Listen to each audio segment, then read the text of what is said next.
Welcome back for another deep dive. We're heading into Ravenloft today. It's always a good time for some gothic horror. Oh, absolutely. Wow. And this time, we're cracking open the classic adventure, Night of the Walking Dead.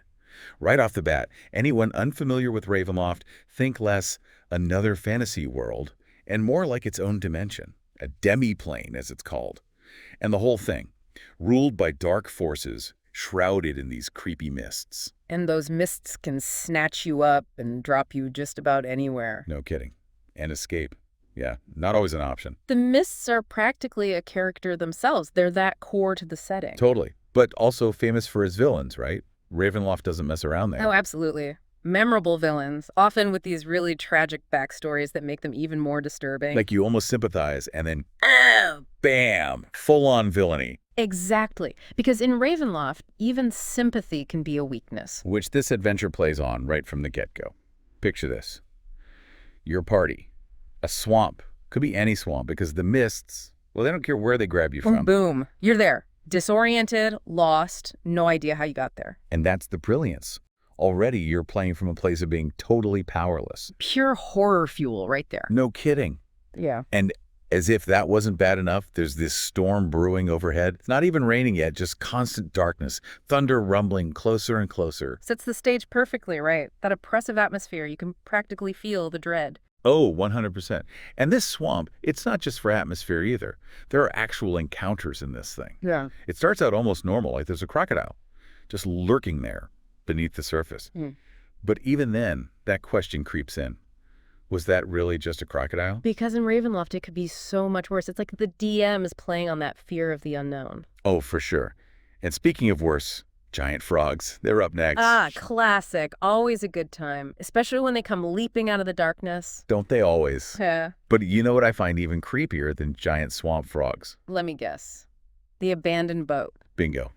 Just hidden there in the reeds. No explanation of how it got there or who might have been on board. It's that classic horror trope, taken to a whole new level in Ravenloft. It's not just a boat, it's a reminder, that the mists, they can just rip you out of your life. No trace, no warning, just gone. And who knows what happened to the people on that boat? Shudder. So we've got a creepy swamp, a looming storm, and a whole lot of unanswered questions.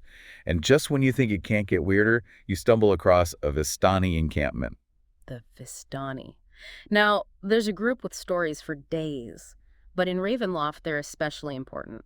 Wanderers, shrouded in mystery, often tied to fate and prophecy. And boy, do they live up to that in Night of the Walking Dead. There's this fortune teller, Volana, Yeah. and she's got some seriously creepy prophecies like, the dead will walk, the rain will turn to blood. Yeah, those aren't lines you forget easily. Not a chance, and for good reason. Yeah. Those words, they come back in a big way later on. Foreshadowing.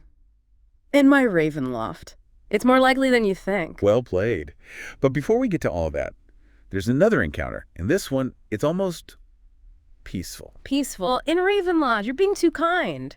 All right, maybe not peaceful, but definitely unexpected. You come across this shack. It's almost idyllic, really. Built on stilts above the swamp wire. And inside, there's a young man, Luke, clutching a book of children's poems. Luke's one of the lost ones, as they're called in Ravenloft, driven mad by whatever horrors they've witnessed, clinging to whatever scraps of sanity they have left. In Luke's case, it's those poems. A reminder of something better, maybe. And on the inside cover of the book, there's an inscription, "To Luke, my beloved brother, Marcel." And that's where things start to get really interesting. That inscription, though, "To Luke, my beloved brother, Marcel," it's like the start of a breadcrumb trail. Leading you deeper into the heart of the mystery. It's the perfect hook. Suddenly, it's not just a spooky swamp and cryptic warnings anymore. You've got this very human story woven in. Two brothers. Adds a whole other layer of intrigue. And let's be honest, in Ravenloft, where there's intrigue, there's probably tragedy lurking right behind it. Oh, for sure. Like that glimmer of hope. The players think they've found a safe haven, a moment to catch their breath, and bam. Ravenloft pulls the rug out from under them. Happens every time. It wouldn't be Ravenloft without that constant tension. But back to Night of the Walking Dead. Luke, the inscription, that book of poems. It's just the beginning, really. Because eventually, the adventure leads you out of that swamp and right to the village of Marais de Tarascon. And, oh boy, Marais de Tarascon, the epitome of a village living in fear. Yeah, they've got problems. And not just your run-of-the-mill village spooks either. We're talking Gruesome murders, people vanishing, whispers of the walking dead. And it's not just the events themselves, it's how the module tells you as the DM to portray it all. The villagers are on edge, suspicious of outsiders, every word, every rumor. It's like they're afraid to speak too loudly, you know? Oh yeah, I can practically hear it now. Those hushed tones, like they're afraid of attracting something from the shadows. Exactly. Even the smallest detail, like some weird trinket at a crime scene, it becomes terrifying in that context. Speaking of weird trinkets, the module specifically mentions red licorice. Red licorice. Oh, that's just twisted. I love it. Right. Imagine being a player, finding red licorice next to a mutilated corpse. Pure nightmare fuel. But that's what I love about Night of the Walking Dead. It doesn't just throw these creepy details at you for no reason. There's a point to it all, a mystery to unravel. And it all goes back to that inscription in Luch's book. Because those two names, Luch and Marcel, they're your link to the source of all this horror, the Tarascon family. Yeah. See, there were three brothers, Marcel the eldest, Jean in the middle, and of course we know Lucic the youngest. And as you might have guessed, things haven't gone so well for the Tarascons. Turns out Marcel, the beloved eldest, is now, well, he's a zombie lord. And not just any zombie lord, mind you. This is Ravenloft. There are implications here. Oh, absolutely. This isn't some random monster encounter. This is tied to the very fabric of Ravenloft. Because zombie lords, they're not just mindless monsters. Often, their souls twisted and corrupted by the dark powers, you see. Their existence is a testament to how deeply rooted this evil is in Ravenloft. And in Marcel's case, it's not even just him that's been corrupted. We're talking a whole horde of undead, all following his command. But it gets even more tragic. Remember Jean, the middle brother? Turns out he's the one helping Marcel with all this, driven mad by grief and guilt, convinced he's protecting his undead brother. Jean is a classic example of what makes Ravenloft's villain so compelling. He's not evil in the traditional sense, is he? He's a broken man, twisted by love and grief into something monstrous. Tragic, for sure. But while we're on the topic of things best left buried, we can't forget about the Hiscosa scroll. This thing is a major plot point, like capital letters, underlined, major. It adds a whole other layer of, oh crap, to the whole situation. The Hiscosa scroll. Now, there's a name to chill the bones. For anyone who hasn't had the pleasure, think of it as a prophecy of doom. 6 signs that, when they come to pass, well, bad things happen. Like really bad things. That's putting it mildly. But here's where it gets really interesting. Before Marcel became a zombie lord, he was obsessed with this scroll, convinced it held the key to ultimate power. And even as a horrifying mockery of his former self, that obsession still lingers. Exactly. So you've got this local horror story playing out in Marais de Tarascon, right? But then looming in the background, there's this even bigger, more terrifying story unfolding across all of Ravenloft. It's like that storm over the swamp, remember? Growing stronger, threatening to unleash its fury on everything in its path. That storm, right? The one we keep coming back to. That feeling of, oh crap, things are about to get real. In Night of the Walking Dead, it all explodes in this epic climax. It's not just any storm, though. It's Ravenloft. Even the weather has a part to play. It reflects everything, you know? The mood, the encroaching darkness. And as the adventure hits its climax, that storm, it breaks. Unleashes this torrential downpour on Marais de Tarascon. But this isn't just your average rain shower. The module actually described it as almost a bloody deluge. Like the water itself is tainted by all the evil gripping the village. Talking about setting the scene. Exactly. It's Ravenloft cranking up the horror to 11. It uses every trick in the book, literally. But it's not just for show. The storm, it heralds the arrival of the Walking Dead.